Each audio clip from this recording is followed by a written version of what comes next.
అన్నదాత అన్నదాత మీ అన్నదాత, చెమటోడ్చి ఆహారాన్నందించే రైతన్నా, అనునిత్యం నీ కండదండగా నిలిచే నేస్తం ఎవరన్నా.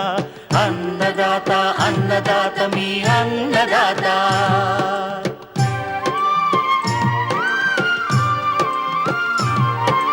నూతన రీతుల సాగుబడికి, నూరింతలు పెరిగే దిగుబడికి సూచనలిచ్చే సస్య రక్షణకు, పశు పోషణకి శాస్త్ర విజ్ఞానం అందించి ముందుకు నడిపే తెలుగు రైతు భారతదేశానికి మకుటం అయ్యేలా తీర్చిదిద్దే ఆశయంతో మిమ్ము మేలు కొలిపేది అన్నదాత. అన్నదాత అన్నదాత మీ అన్నదాత. అన్నదాత అన్నదాత మీ అన్నదాత. అన్నదాత ప్రేక్షకులకు నమస్కారం. ఈనాటి ముఖ్యాంశాలు: ఖరీఫ్ వరి నారుమళ్ల పెంపకం, నేలల యాజమాన్యం, అదనపు ఆదాయాన్నిచ్చే అంతర మిశ్రమ పంటల సాగు, ఇంకా జై కిసాన్ వ్యవసాయ సమాచారం.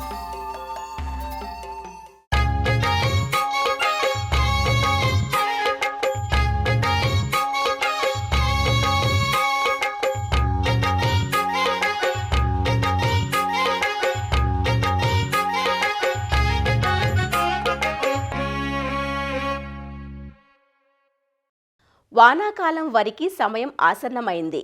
దీర్ఘకాలిక రకాలు సాగు చేసేవారు రోహిణీ కర్తలోనే నార్లు పోయగా చాలామంది రైతులు ఇప్పుడిప్పుడే నార్లు పోయటం ఆరంభిస్తున్నారు. ఎంచుకునే రకం కాల పరిమితిని అనుసరించి మే నెలాఖరు నుంచి జూలై 15 వరకు నారు పోసుకుంటారు.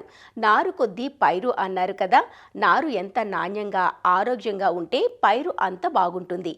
నారుమడి యాజమాన్యం జాగ్రత్తగా చేపట్టడంతో పాటు ప్రధాన పొలం తయారీని మెలకువతో చేపట్టడం అవసరం. లోతు దమ్ము చేయకుండా జాగ్రత్త తీసుకోవాలంటూ నారు నాటే సమయం, నారుమడి యాజమాన్యం, ప్రధాన పొలం తయారీ గురించి రైతులకు సూచనలు అందిస్తున్నారు ప్రొఫెసర్ జయశంకర్, తెలంగాణ రాష్ట్ర వ్యవసాయ విశ్వవిద్యాలయం రాజన్ నగర్లోని వరి పరిశోధనా స్థానం ప్రధాన శాస్త్రవేత్త మరియు అధిపతి డాక్టర్ సిహెచ్ దామోదర్ రాజు. ముఖ్యంగా రానున్న వర్షాకాలానికి ఏ రకాలు ఎప్పుడు సాగు చేసుకోవాలి అన్నది చాలామంది రైతులు సందేహాలు వ్యక్తం చేస్తున్నారు. దానికి సమాధానంగా మనము చూసుకున్నట్లయితే వరిలో 3 కాల పరిమితి గల రకాలు అందుబాటులో ఉన్నాయి. ముఖ్యంగా దీర్ఘకాలిక రకాలు అంటే 5 నెలల్లో పంటకొచ్చే రకాలు, అంటే 150 రోజుల్లో పంటకొచ్చే రకాలు.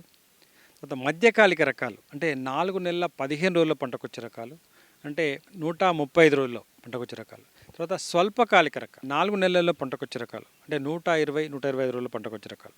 ఇంకోటి అతి స్వల్పకాల రకాలు 100-115 రోజులలో కూడా వచ్చే రకాలు ఉన్నాయి. సో ఆ రకం యొక్క కాల పరిమితిని బట్టి మనం ఎప్పుడు నారు పోసుకోవాలి అన్నది మనము నిర్ణయించుకోవాలి. దీర్ఘకాలిక రకాలు ఏవైతే ఉంటాయో, ముఖ్యంగా సామమసూరి, సిద్ధి లాంటి రకాలు జూన్ 15 వరకు, అంటే రోహిణి, మృగశిర, కార్తిలో నార్లు పోసుకోవచ్చు. అదేవిధంగా మధ్యకాలిక రకాలు జూన్ 15 నుంచి జూన్ 30 వరకు, అంటే మృగశిర, ఆరుద్ర, కార్తిలో నార్లు పోసుకోవచ్చు. ఇకపోతే స్వల్పకాలిక రకాలు ఆరుద్ర వెళ్ళే టైంకు, అంటే జూలై 15 వరకు మీరు స్వల్పకాలిక రకాలు నారు పోసుకోవచ్చు. తర్వాత కొన్ని సందర్భాలలో జూలై 31 వరకు కూడా నార్లు పోసుకునే అవకాశం ఉంటుందన్నమాట. ఇక అతి స్వల్పకాలిక రకాలు కూడా మీరు ముఖ్యంగా 115 రోజుల రకాలు, 100 రోజుల రకాలు కూడా జూలై 31 లోపు నారు పోసుకున్నట్లయితే మంచి దిగుబడులు పొందే అవకాశం ఉంటుంది. అయితే ఈ స్వల్పకాలిక రకాలు, అతి స్వల్పకాలిక రకాలు మీరు ఈ రోహిణిలో అంటే మే ఆఖరి వారంలో నారు పోస్తే ఏమవుతుందంటే మీకు పూత సమయంలో వర్షాలు ఎక్కువగా ఉంటాయి. తర్వాత దానివల్ల తాలు ఏర్పడే అవకాశం ఉంటుంది. ఇది గమనించుకోవాలి. తర్వాత దీర్ఘకాలిక రకాల ఆలస్యంగా నారు పోస్తే ఏమవుతుందంటే పూత సమయంలో చలి వచ్చే తాలు ఏర్పడే అవకాశం ఉంది. కాబట్టి స్వల్పకాల, మధ్యకాల, దీర్ఘకాలిక రకాలు ఆయా కాల పరిమితులను బట్టి నారులు పోసుకొని నెల రోజుల లోపు నారును నాటుకున్నట్లయితేనే మంచి దిగుబడులు పొందే అవకాశం ఉంటుంది. ఇకపోతే ఈ పొలం తయారీ విషయంలో చాలామంది రైతులు చాలా అవగాహన లోపంతో చేస్తూ ఉన్నారు. చాలామంది రైతులు ఎక్కువ లోతుగా దమ్ము చేస్తున్నారు. అది ఒక ముఖ్యమైన విషయం. మొదట మీరు ఈ కేజ్ వీల్స్ ఉపయోగించినప్పుడు మనకు వరి మొక్క ఒక జానెడు లోతు కన్నా ఎక్కువ ఏర్లు పోవు. కానీ రైతులు ఈ కేజ్ వీల్స్ ఉపయోగించి నీళ్లు పెట్టి దాదాపు ఒక మూరెడు ఆ పైన అంటే కొన్ని సందర్భాల్లో 2 మూరల లోతు వరకు కూడా ఈ కేజ్ వీల్స్ వెళ్తూ ఉన్నాయి. మనకు అవసరం ఉన్నది ఒక జానెడు మందము పొలము తయారీ అంటే దమ్ము మెత్తగా ఉన్నట్లయితే వరికి సరిపోతుంది. ఎక్కువ లోతు దమ్ము చేయడం వల్ల ఏం జరుగుతుంది అంటే ముఖ్యంగా మనం వర్షాకాలంలో వర్షం పడి పైనున్న ఉప్పు అంతా కిందికి వెళ్ళిపోతుంది అనమాట. ఆ కింది లేయర్స్లో మనకు ఈ చౌడు అంటే ఉప్పు. సో ఈ చౌడు అనేది కింది లేయర్స్లో ఉన్న చౌడు మీరు లోతుగా దమ్ము చేసినప్పుడు నీళ్లు పెట్టి దమ్ము చేస్తారు కాబట్టి ఆ నీళ్ళల్లో కరిగి సాయిల్ ఏమో సెటిల్ అయిపోతుంది, నీళ్ళు పైకి వస్తాయి కాబట్టి ఆ నీళ్ళతో పాటు అడుగున ఉన్న ఆ చౌడు ఉప్పు పైకి వస్తుంది. లోతు దమ్ము చేసి పైకి ఉప్పు రావడం వల్ల ఈ చౌడు తాత్కాలిక చౌడు టెంపరీ సల్నిటీ ఏర్పడి మొక్కలు చనిపోవడము, మొక్కలు ఎర్రబడము, మొక్కల పెరుగుదల లేకపోవడము, పోషకాలను తీసుకోలేకపోవడము, జింకు లోపం ఏర్పడడం ఇవన్నీ కూడా జరుగుతున్నాయి. కాబట్టి సాధ్యమైనంత వరకు మీరు పొలాన్ని ఎక్కువ లోతు దమ్ము చేయకుండా కేజ్ వీల్స్ మానేసి 4 వీల్ డ్రైవ్ కలిగిన ట్రాక్టర్ రోటోవేటర్తో ఈ మధ్యకాలంలో వరికి ప్రత్యేకంగా రోటో పడ్లర్ అని తర్వాత షార్ప్ బ్లేడ్స్తోని రోటోవేటర్స్ వచ్చాయి. వాటిని వాడుకున్నట్లయితే అది మీ కొయ్యకాలను కట్ చేయడమే కాకుండా మీ కలుపు మొక్కలను కట్ చేయడమే కాకుండా మొత్తం పై పొరల్లోనే అంటే జానెడు లోతులనే మీకు దమ్ము చేస్తూ ఉంది, బాగా చర్ని చేస్తుంది అంటే బాగా మెత్తగా చేస్తుంది. దానివల్ల మీకు అడుగులో ఉన్న సాల్ట్స్ ఏవైతే ఉన్నాయో పైకి రాకుండా వేర్లు వేయేంత మంది మీద దమ్ము జరిగి మంచి దిగుబడి ఇచ్చే అవకాశం ఉంటుంది. నారు ఎర్రబడడం కానీ తర్వాత ప్రధాన పొలంలో నాట్లు వేసిన తర్వాత ఎర్రబడడం కానీ తగ్గుతుందన్నమాట. ముఖ్యంగా రైతులు ఏం చేయాలంటే ఈ దిగబాటు పొలాలలో మొదట డ్రైగా అంటే నీళ్లు పెట్టకుండా ఈ కల్టివేటర్ వేసుకొని మళ్ళీ డ్రైగానే రోటోవేటర్ వేసుకొని మూడోసారి నీళ్లు పెట్టి మళ్ళీ రోటోవేటర్ వేసుకున్నట్లయితే పొలం తయారీ చాలా బాగా జరిగే అవకాశం ఉంటుంది. ఇకపోతే ఇప్పటికే రైతులు కొందరు నార్లు పోసి ఉన్నారు, ఇంకొందరు నార్లు పోస్తున్నారు, ఇంకో ముందు జూలై 31 వరకు కూడా నార్లు పోస్తూ ఉంటారు. అయితే వరి దిగుబడికి అతి ముఖ్యమైన విషయం ఏంటంటే నారుమడి యాజమాన్యం. మీరు నారుమడి ఏదైతే ఉందో దాన్ని బాగా రోటోవేటర్తో కలియదున్ని వీలైనంత ఎక్కువగా సేంద్రియ ఎరువులు వేసుకోవాలి. అంటే పశువుల ఎరువు కానీ, గొర్రె ఎరువు కానీ, లేదంటే కోడి ఎరువు కానీ, లేదంటే వర్మి కంపోస్ట్ కానీ మీరు నారుమడికి ఎంత ఎక్కువగా వేస్తే అంత మంచిది. తర్వాత మనకు 3 కేటగిరీలుగా మనకు విత్తనాలు అందుబాటులో ఉన్నాయి. అతి సన్న గింజ రకాలు, మధ్యస్థ సన్న గింజ రకాలు, దొడ్డు గింజ రకాలు. అతి సన్న గింజ రకాలైతే ఎకరానికి 15 కిలోల విత్తనం సరిపోతుంది. మధ్యస్థ సన్న గింజ రకాలైతే ఎకరానికి 20 కిలోల విత్తనం సరిపోతుంది. తర్వాత దొడ్డు గింజ రకాలైతే ఎకరానికి 25 కిలోల విత్తనం సరిపోతుంది. తర్వాత ముఖ్యంగా నారుమడికి మొలక కట్టిన తర్వాత పల్సగా నీళ్ళుంచి నారుమడిలో చల్లుకోవాలి. మొలక కట్టిన విత్తనమే చాలా బాగా నారు వస్తుంది, అది గమనించాలి. నారు చల్లిన తర్వాత మొదట పలసగా నీళ్ళుంచి తర్వాత నీళ్లు పెడుతూ తీస్తూ ఉండాలి నారు పచ్చబడేంత వరకు. దాన్ని రైతులు తడి నీరు పొడి నీరు తీయడం అంటారు.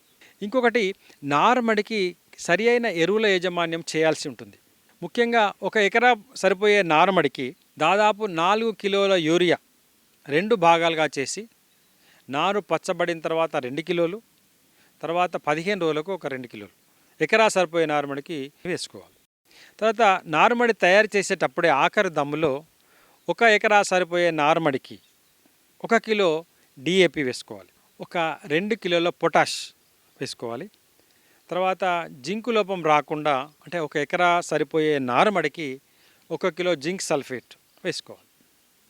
ఇవి వేసుకున్నట్లయితే నారులో ఎలాంటి పోషక లోపాలు రాకుండా నారు బలంగా పెరిగి మంచిగా ఎదిగే అవకాశం ఉంది. తర్వాత ఇంకొక ముఖ్యమైన విషయం ఏంటంటే నారులో కలుపు వచ్చే అవకాశం ఉంటుంది. నారులో కలుపు నివారణకు మనకు మంచి పోస్ట్ ఎమర్జెన్సీ కలుపు మందులు వచ్చినాయి. ముఖ్యంగా బిస్పైర్బ్యాక్ సోడియం 1 లీటర్ నీటికి 0.5 ml కలిపి స్ప్రే చేసుకున్నట్లయితే వరి నారుకేం కాదు కానీ కలుపు చనిపోతుంది. లేత కలుపు ఉన్నప్పుడు కొట్టాలి. లేదంటే పెనాక్జులం అని ఉంటుంది, అది కూడా కొట్టుకోవచ్చు. తర్వాత లేదంటే సైలోపాబ్యూటైల్ 1 లీటర్కు 2 ml కలుపుకొని కొట్టుకున్నట్లయితే వరి నారు ఏం కాదు కానీ కలుపు చచ్చే అవకాశం ఉంటుంది. నారు పోసిన తర్వాత వర్షాకాలంలో నారు చాలా ఫాస్ట్గా పెరుగుతుంది, ఏసంగిలో చాలా స్లోగా పెరుగుతుంది చలి వల్ల. సో మనం నారు వయస్సు ముఖ్యం కాదు, నారు ఎంత ఎత్తులోకి వచ్చింది అనేది ముఖ్యం. మీరు నాటు వేసడానికి చేతికి అందేంత ఎత్తు పెరిగింది అనుకోండి, మీరు నాటు వేయచ్చు. 15 రోజులే కావచ్చు, 20 రోజులే కావచ్చు, 25 రోజులే కావచ్చు, నెల రోజులే కావచ్చు. మీరు నారు పెంచే పద్ధతిని బట్టి ఆధారపడి ఉంటుంది. అంత తక్కువ రోజుల నారు నాటినట్లయితే ఎక్కువ పిలకలు వచ్చి ఎక్కువ దిగుబడి వచ్చే అవకాశం ఉంది. ఇది రైతులు గమనించాలి. ఎప్పుడైనా 30 రోజుల లోపు నారు నాటు వేయడం అన్నది శ్రేయస్కరం. సరి అయిన నారుమడి యాజమాన్యం పాటించి ఆరోగ్యవంతమైన నారు పొంది ప్రధాన పొలంలో ఒక కుదురుకు 1 కానీ 2 కానీ 3 కానీ మొక్కలు నాటుకొని 15x15 సెంటీమీటర్లు స్వల్ప మధ్యకాలిక రకాలు, దీర్ఘకాలిక రకాలు అయితే 20 సెంటీమీటర్ల దూరంలో నాట్లు వేసుకున్నట్లయితే మంచి దిగుబడులు పొందే అవకాశం ఉంటుంది. మీరు ఒక కుదురుకు 1 మొక్క వేసినా, 2 మొక్కలు వేసినా, 3 మొక్కలు వేసినా అది ఒకే మొక్కతో సమానం. ఇది రైతులు గమనించాల్సిన ముఖ్యమైన అంశాలు.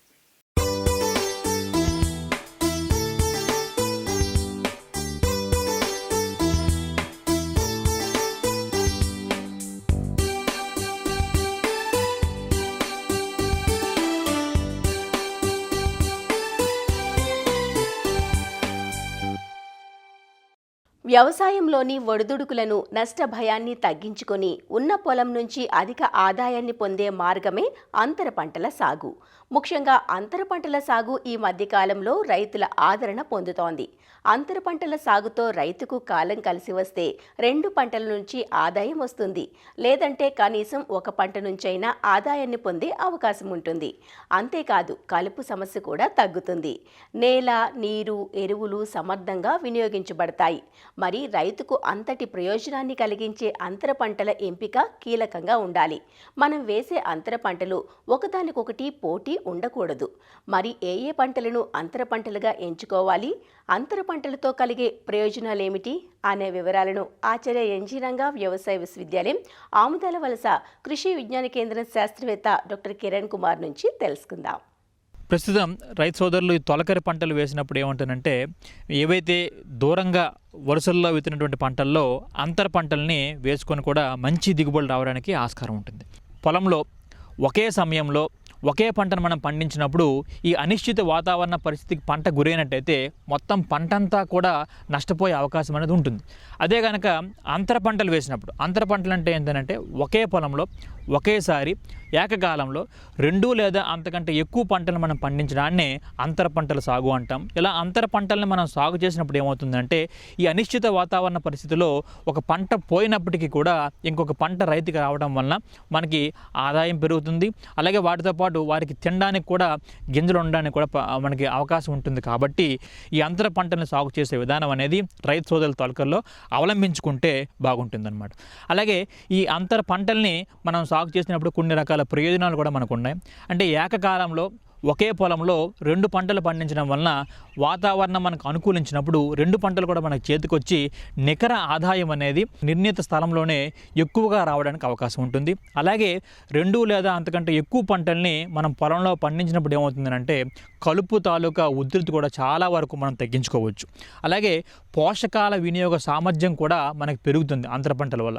దీంట్లో ఏంటంటే అంతర పంటలు మనం వేసేటప్పుడు ఒకటి లోతైన వేరు వ్యవస్థ పంటను ఎంచుకుంటాం, అలాగే ఇంకొకటి పైపైన ఉండేటువంటి వేరు వ్యవస్థను మనం ఎంచుకుంటాం. కాబట్టి 2 పంటలు కూడా పోషకాలని సక్రమంగా వినియోగించుకోవటం వలన మనం ఏవైతే వేస్తూ ఉంటామో ఎరువులు అనేవి, ఆ ఎరువుల్ని అవి సమర్థవంతంగా వినియోగించుకుంటాయి. అలాగే అంతర పంటల్ని మనం సాగు చేసినప్పుడు నేల తాలూకు కోత కూడా మనం సమర్థవంతంగా అరికట్టవచ్చు. అలాగే భూసారం కూడా మనకు పెరుగుతుంది. అలాగే అంతర పంటలు మనం వేసినప్పుడు చీడపీడల తాలూకు ఉధృతి కూడా తగ్గుతుంది. వీటితో పాటుగానే మిత్ర పురుగుల తాలూకు సంఖ్య పెరిగి ఏవైతే మనకి చీడపీడలను కలిగించే ఈ పురుగులు అనేవి మనకు ఉంటాయో వాటిని తినేయటం వలన ఈ పురుగు మందుల మీద పెట్టే ఖర్చు కూడా మనకి చాలా వరకు తగ్గుతుంది అనమాట. అలాగే అంతర పంటలు వేయడం వలన తేమను కూడా మన నేలలో సమర్థవంతంగా సంరక్షించుకోవచ్చు అనమాట. అలాగే అంతర పంటల్ని మనం ఎంపిక చేసుకునేటప్పుడు కూడా కొన్ని సూచనలు అనేవి రైతు సోదరులు పాటించాలి. వాటిలో ఈ అంతర పంటలుగా మనం ఏవైతే ఎంచుకుంటా ఉన్నామో ఆ 2 పంటల మధ్య అంటే ప్రధాన పంట మధ్య అలాగే అంతర పంట మధ్య కూడా ఎప్పుడు కూడా పోటీ అనేది ఉండకూడదు. అలాగే ఈ పోటీ అనేది ఎలానంటే ప్రధాన పంటకి అలాగే అంతర పంటకి నీటి తాలూకా అవసరం కానీ లేదా పోషకాల తాలూకా అవసరం కానీ వేరు కాలాల్లో వేరు టైంలో ఉన్నప్పుడు మాత్రమే మనకు అంతర పంటల్లో మంచి దిగుబడులు అలాగే మంచి ఫలితాలు రావడానికి అవకాశం అనేది ఉంటుంది.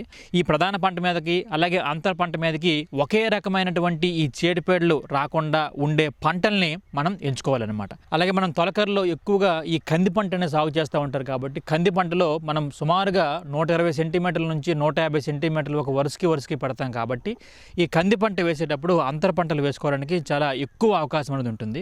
అందులో కొన్ని రకాల ఈ అంతర పంటల కింద మనం గమనించినప్పుడు ఒక కంది వరుసకి 5 వరుసల కొర్రని మనం సాగు చేసుకోవచ్చు. అలాగే కంది మొక్కజొన్న 1:2 అంటే ఒక వరుస కందికి 2 వరుసలు మొక్కజొన్న. అలాగే మన కందిలో మనం పెసరని మినుమును కూడా వేసుకోవచ్చు. సో ఆ కందిలో మనం పెసర మినుము వేసుకున్నప్పుడు ఏమవుతుందంటే అది ఒక వరుస కందికి 2 వరుసలు పెసర కానీ మినుము కానీ. అలాగే కంది వేరుశెనగకు వచ్చినప్పటికీ 1:7 అంటే ఒక వరుస కందికి 7 వరుసలు ఈ వేరుశెనగ వేసుకుంటాం. అలాగే 1:6 నిష్పత్తిలో కందును సోయా చిక్కుడు కూడా మనం వేసుకోవచ్చు అనమాట. అలాగే చెరుకులో కూడా పెసరని మినుముని అలాగే పెసరని లేకపోతే వేరుశెనగను కూడా మనం వేసుకోవచ్చు. అది 1:2 రేషియోలు అంటే ఒక వరుస చెరుకుకి 2 వరుసలు వేరుశెనగను కావచ్చు లేదా పెసర మినుము కావచ్చు మనం వేసుకుంటే బాగుంటుంది. వీటితో పాటుగానే పండ్ల తోటల్లో ఏవైతే మనకి లేత తోటలు ఉంటాయి అంటే 3 నుంచి 4 సంవత్సరాలు ఉన్నటువంటి ఆ పండ్ల తోటల్లో ఈ పెసర మినుముని కానీ లేదనుకుంటే ఈ కంది పంటను కూడా మనం వేసుకొని మంచి దిగుబడులను చేసుకోవచ్చు. అలాగే ఈ కొబ్బరిలో కూడా కోకోన్ కానీ లేదా ఈ పైనాపిల్ అంటాం అనాసను కానీ పసుపు అలాగే అల్లము కూరగాయలను కూడా అంతర పంటగా వేసి మనం నికర ఆదాయాన్ని కూడా ఎక్కువగా పెంచుకోవచ్చు. సో ఇన్ని ఉపయోగాలు ఉండటం వలన రైతు సోదరులు తొలకరలో అంతర పంటల మీద దృష్టి సారించి మంచి నికర ఆదాయం పొందగలరని ఆశిస్తున్నాం.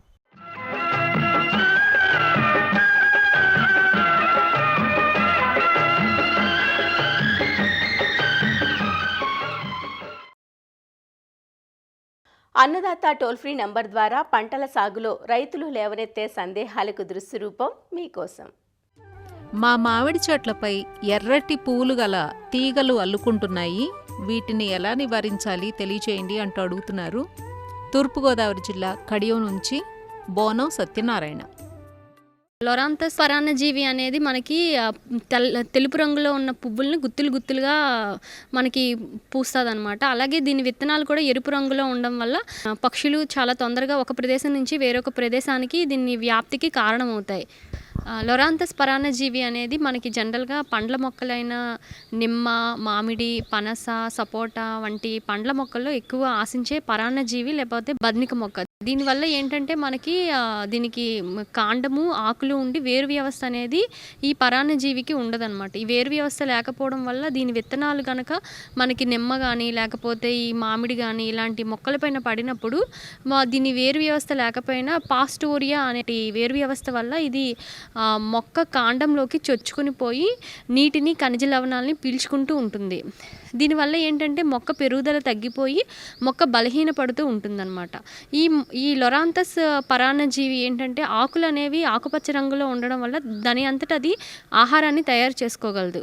కానీ దీనికి నీటిని ఖనిజాలని మొక్క కాండం పైన పాస్టోరియా అనే అటువంటి వేరు వ్యవస్థ ద్వారా పీల్చుకోవడం వల్ల మొక్క పెరుగుదల అనేది తగ్గిపోయి పండ్ల నాణ్యత కానీ దిగుబడి కానీ తగ్గిపోవడం అనేది జరుగుతుంది. దీనివల్ల ఏంటంటే అది పంట అనేది మనకి 3 నుంచి 4 సంవత్సరాల్లో ఆ మొక్క చనిపోవడం అనేది జరుగుతుంది. దీని నివారణ కనుక మనం చూసుకున్నట్టయితే చెట్టు కొమ్మల పైన కానీ లేకపోతే కాండం పైన కానీ ఎక్కడైతే ఇది మనకి ఆశించి ఉంటుందో అక్కడ ఒక బుడిపి మాదిరిగా ఉంటుందన్నమాట. అది ఆశించిన భాగం నుంచి కింద భాగానికి ఒక 10 సెంటీమీటర్ల వరకు మనం కత్తిరించుకోవాలి. లేదు తీవ్రత తక్కువ ఉంది అని అనుకున్నట్టయితే మనం చేత్తోనైనా అది తుంచుకోవచ్చు. ఇలా తుంచుకున్న తర్వాత మనం లొరాంథస్ పరాన్నజీవి నుంచి నిర్మూలనకు మనం 2,4-D 1% 2,4-D ద్రావణాన్ని తీసుకొని అది పోత పూత పద్ధతిలో ఎక్కడైతే మనకి ఈ బదనిక ఆ కాండానికి అంటిపెట్టుకుని ఉంటుందో ఆ భాగంలో బెరడుని తీసేసి ఒక 0.5 సెంటీమీటర్ లోతు వరకు ఉన్న బెరడుని తీసేసి పూత పద్ధతిలో కనుక మనం రాసుకుంటే మనకి కొంతవరకు నిర్మూలన అవుతుంది. అలా కాకుండా మనకి ఈ లొరాంథస్ పరాన్నజీవి కాండానికి ఏ భాగంలో అతుక్కుని ఉందో ఆ భాగంలో 1% ఎథిపాన్ కానీ లేదా 60% డీజిల్ కానీ మనం తీసుకొని ఎక్కువ పీడనం గల స్ప్రేయర్లతో మనం 2 సార్లు మనం స్ప్రే చేసుకుంటే ఈ లొరాంథస్ పరాన్నజీవి నుంచి మనం మన పంటను రక్షించుకోవచ్చు.